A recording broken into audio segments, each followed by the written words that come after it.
আসসালামু আলাইকুম। সবাই কেমন আছেন? দেখেন গরুর গোশত নিয়ে এসেছি। সেটাকে কেটে ধুয়ে পরিষ্কার করে নিয়েছি। মসলা মাখিয়ে রান্না করব সেই প্রিপারেশন করছি। এই ভিডিওগুলো দেখতে থাকুন। আর আজকে শোনাবো খুবই মজার এবং খুবই ইন্টারেস্টিং একটা গল্প।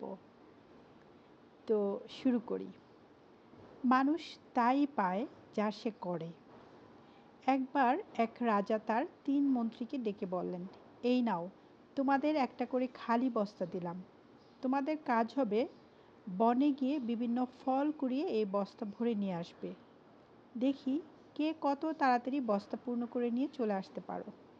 ৩ জন চলে গেল জঙ্গলে।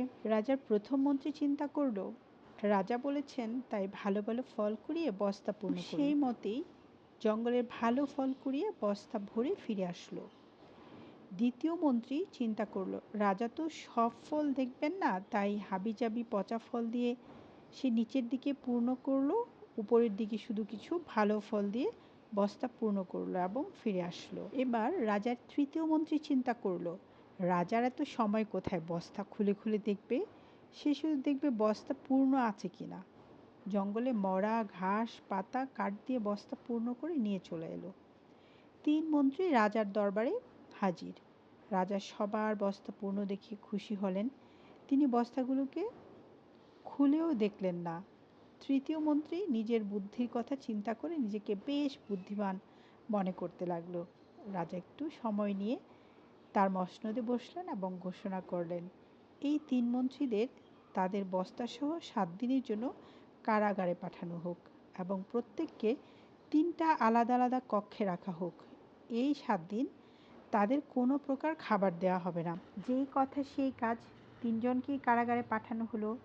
প্রথম মন্ত্রী এই ৭ দিন তার বস্তার ফলগুলো খেয়ে ভালোভাবেই কাটিয়ে দিলেন। রাজার দ্বিতীয় মন্ত্রী তার যত ভালো ফল ছিল ২ দিন খেতে পারল।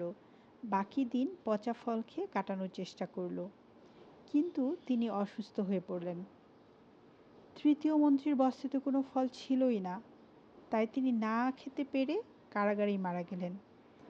এই গল্পের শিক্ষণীয় বিষয় হলো, যদি আমরা ফাঁকি না দিয়ে সঠিকভাবে শিখে পড়ালেখা বা কাজ করে বড় হই, তবে এর ফল আমরা যখন কর্মক্ষেত্রে যাব তখন ভোগ করতে পারবো।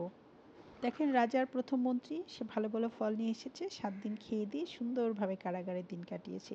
দ্বিতীয় মন্ত্রী অল্প কিছু ভালো এনেছে, কিছু মন্দ এনেছে, ভালোগুলা খেয়ে ২-৩ দিন ভালোভাবে কেটেছে, তারপরে অসুস্থ হয়ে পড়েছেন। আর তৃতীয় মন্ত্রী তো কিছু আনেনি নাই, সো সে কিছু খেতেও পারেননি, সো না খেয়ে কারাগারেই মারা গেল। জানাবেন গল্পটি কেমন লাগলো কমেন্টের মাধ্যমে। ভালো থাকবেন। ধন্যবাদ সবাইকে।